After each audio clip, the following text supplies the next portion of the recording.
Bonjour à tous, on se retrouve encore une nouvelle fois pour une vidéo sur Symfony. Cette fois, ça va être sur la création d'un formulaire.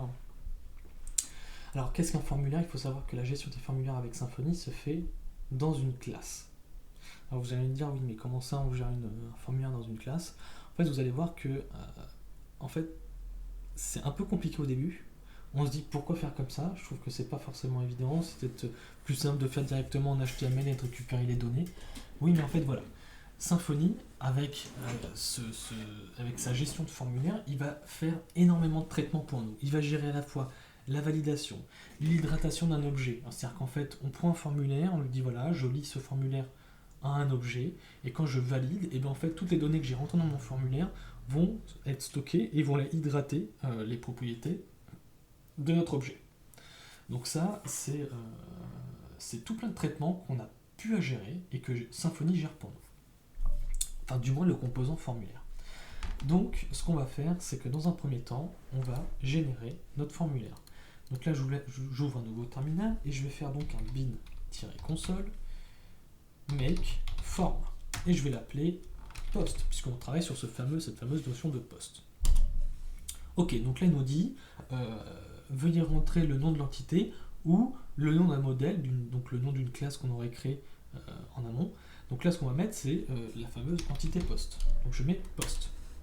Ok, donc là, il l'a créé. Ok, bon, on va voir ce qui se passe. Alors, il m'a créé un dossier form, si je dis pas de bêtises, voilà. Et il m'a créé un fichier qui s'appelle posttype. Alors pourquoi posttype et pourquoi pas, par exemple, postform? Simplement parce qu'en fait, dans Symfony, ceci est un type de formulaire. C'est un type, en fait, et posttype, c'est comme un champ. En fait, il le voit comme un champ. C'est-à-dire que en fait, on va lui expliquer que posttype est un type de champ et composé lui-même en fait de plusieurs champs. Et en fait, l'intérêt c'est que c'est très puissant parce qu'on pourrait très bien se dire ah bah moi je vais peut-être dire par exemple imbriquer plusieurs champs, plusieurs types de champs différents. Mais ça on verra ça plus tard. On verra ça notamment avec la notion de collection. Mais pour le moment, j'ai pas envie de m'attarder là-dessus. J'avais surtout envie de vous montrer ce qui a été généré. Alors là, qu'est-ce qu'on voit? On voit qu'il a généré deux méthodes de notre classe posttype. On va regarder la première. La première, c'est celle-ci qui est tout en bas, qui s'appelle configure option. Et là, en fait, qu'est-ce qu'on lui a dit? On lui a dit en fait qu'on va utiliser le option resolver pour mettre en fait des options sur notre formulaire. Et là, on va lui expliquer en fait que pour l'option data class, il pointe vers notre classe et notre entité post. Ok, mais alors ça, qu'est-ce que ça veut dire? Ça veut dire qu'en fait, il va lier le formulaire à une entité et donc à un objet. D'accord? Donc ça c'est le cas. Et ensuite on a notre fameux build form qui permet en fait de construire notre formulaire. Et là qu'est-ce qu'il y a? On voit qu'il y a donc un champ qu'il a ajouté, un champ title, un champ content et un champ publish date. Alors nous dans notre cas, je vais supprimer publish date puisque ça c'est quelque chose qui va être créé, qu'on va gérer beaucoup plus simplement, puisqu'on va le gérer directement dans le constructeur de notre entité post. Donc là je crée le constructeur et je dis this published at égale new datetime. Voilà, comme ça, j'ai pas besoin de m'embêter. Je le crée ici. Et donc, il nous reste simplement title et content. Ok, maintenant, ce que je vais faire, c'est que je vais créer cette page qui va nous permettre de créer un nouveau billet. Donc, je retourne dans default controller et cette fois, je crée une nouvelle action qui s'appelle public function, on va l'appeler add. D'accord. On va ajouter la route. La route c'est simple, on va la dire article add. Donc add article par exemple. Et ici on a besoin de quoi? Donc déjà ce qu'on va faire dedans c'est on va créer ce fameux formulaire. Donc je dis form égale this create form. Alors create form c'est un raccourci pour faire appel au composant qui s'appelle Form Factory. Alors ça ne vous parle pas tout de suite, mais en fait Form Factory c'est ce qui permet justement de créer des formulaires. Donc là on va créer un formulaire et on va donc aller chercher la fameuse classe de notre formulaire. Donc c'est posttype. Voilà.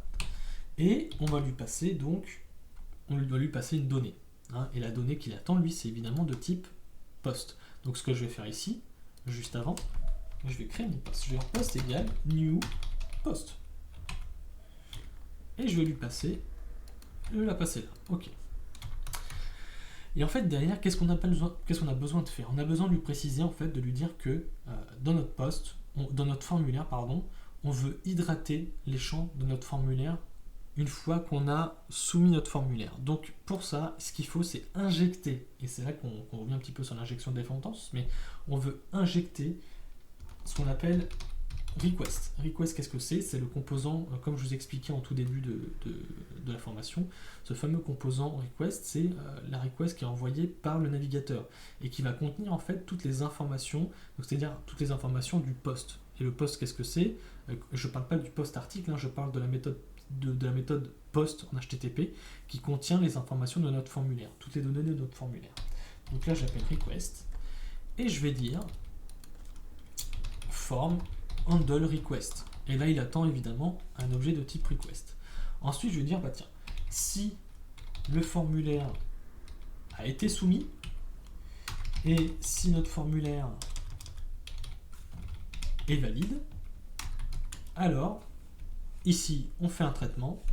Sinon, alors c'est pas sinon, c'est plutôt dans tous les cas, enfin dans le cas où on arrive sur la page la première fois ou dans le cas où on soumet le formulaire et qu'il n'est pas valide, alors dans ce cas-là, on arrive sur cette ligne-là. Et là, ce qu'on va faire, c'est simplement un render. Donc un render de quoi? De default add.html.twig. Et qu'est-ce qu'il faut? Il faut lui passer ce fameux formulaire. Mais on ne va pas lui passer le formulaire à proprement parler, il faut d'abord qu'on crée cette fameuse vue de formulaire.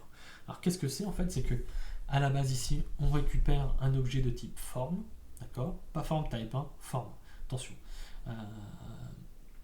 Et en fait, avec ce formulaire-là, il faut en fait en créer une vue. Il faut créer une vue pour qu'il puisse être utilisable dans Twig. Donc ce qu'on va faire, c'est qu'on fait un form create view. Ok. Donc on va créer ce fameux add. Donc je fais un copier-coller ici. Moi je suis adepte du copier-coller, vous allez le voir. Parfois ça va être un petit peu plus rapide. Et là ce que je vais faire, je vais simplement faire un form entre parenthèses form. Alors, bien purée, pour afficher un formulaire, ça fait pas beaucoup d'HTML à taper. Effectivement, on a presque plus de HTML à taper. Donc déjà on va regarder un petit peu ce qui se passe. Donc je vais sur ma page et je vais taper article add. Et là, il nous dit, ah attention, je ne peux pas déterminer l'argument request parce que il n'a pas été typé. Et en fait, il s'attend à voir contrôleur. Alors, il dit qu'en fait, l'objet request qu'on a passé, c'est app contrôleur request. Ah, mais non, c'est pas ça, c'est parce que je l'ai mal typé et je l'ai pas typé du tout même. Et j'ai oublié de mettre le fameux use. Donc, en fait, le use, c'est celui de Symfony. Enfin, l'objet request se trouve, enfin, la classe request se trouve dans Symfony Component HTTP Foundation, voilà, donc c'est pour ça que ça ne fonctionne pas. Si là je retourne sur ma page, il nous dit, ah, on n'a pas le parent converteur post, est-ce que j'aurais pas oublié quelque chose? Ok, alors après une petite enquête, je reviens vers vous. En fait, le problème qu'il y avait, c'était au niveau de la route pour le show, vu que c'était /article/ entre accolades show, l'ID, pardon, excusez-moi, du coup, en mettant dans mon URL article add, lui, il arrivait en premier sur cette route-là. Or, nous, on volait sur celle-ci, d'accord? Et en fait, ce qu'il faudrait, c'est soit spécifier que l'ID, la variable qu'on met ici, c'est forcément un chiffre, et dans ce cas-là, on arriverait ici, puisque le add, c'est une suite de caractères. Bref, pour le moment, j'ai mis show pour aller plus simplement, pour aller plus vite. Et donc là, on a bien notre fameuse page. Alors là, ce que je remarque, c'est qu'il manque quand même le bouton pour envoyer, le bouton pour valider. C'est un peu dommage de ne pas l'avoir. Donc je vais l'ajouter dans mon post type. Et je vais dire add submit. Et je vais dire que c'est un bouton de type submit type. Bon, alors un submit type, c'est un type de champ. Là, on lui précise le type de champ, c'est un type de champ de type submit, donc un bouton envoyé. Voilà, donc là je vais mettre n'importe quoi. Je vais mettre article 3, contenu de l'article, et je vais valider. Donc là il ne se passe rien, évidemment, il revient sur la même page avec le contenu de notre objet post dans le formulaire. Ok, donc ok, il ne s'est pas passé grand chose. C'est normal puisqu'on n'a pas fait de traitement ici. On n'a pas mis de traitement, donc on va mettre du traitement. Et maintenant le traitement, qu'est-ce que c'est? C'est qu'on va pousser en fait en base de données, on va insérer en base de données notre nouveau post. Donc ce qu'on va faire, c'est qu'on va faire thisGetDoctrine. on persiste. Alors persiste, ça veut dire quoi? Ça veut dire qu'on veut ajouter dans notre base de données l'objet qu'on souhaite qu'on passe en paramètre. Mais là, le persiste, en fait, derrière, il va pas le mettre, il va pas vraiment réellement le mettre tout de suite. Il va le mettre à jour seulement, il va mettre à jour notre base de données seulement quand on va lui dire de faire ce qu'on appelle un flush. C'est-à-dire qu'en fait, quand on fait un flush, qu'en fait, il va effectuer toutes les modifications qu'il y a à faire dans notre base de données. Donc là, je fais ça, et puis je vais faire une redirection, parce qu'il faut toujours faire une redirection après un traitement d'un formulaire. Donc je fais un redirect to route, et là, je vais dire, on va retourner sur la page default, donc sur notre page d'accueil. Ok, allez, c'est parti, je reviens là, et je submit. Il nous dit, attempt to colon define type persist of class doctrine. Ok. Donc là, il nous dit qu'il n'est pas capable de trouver la fonction persist. C'est normal, c'est parce qu'il faut aller sur le manager. Et si on ne va pas sur le manager, forcément, ça ne fonctionnera pas. Donc là, le manager, qu'est-ce que c'est? En fait, c'est l'entity manager. L'entity manager, c'est une classe c'est un service qui permet justement de gérer en fait la base de données, en fait, de gérer un petit peu l'entity manager, de gérer les entités en fait. Et donc là, le manager, notre entity manager va nous permettre de flush et de persist et de flush. Donc là, si je fais un F5, là on revient bien sur notre page d'accueil avec l'article qu'on vient d'ajouter ici, l'article numéro 3. On regarde ici, est-ce qu'on a tout ce qu'il faut? Oui, on a effectivement l'ID 3, article 3 avec ce qu'on vient de créer à l'instant.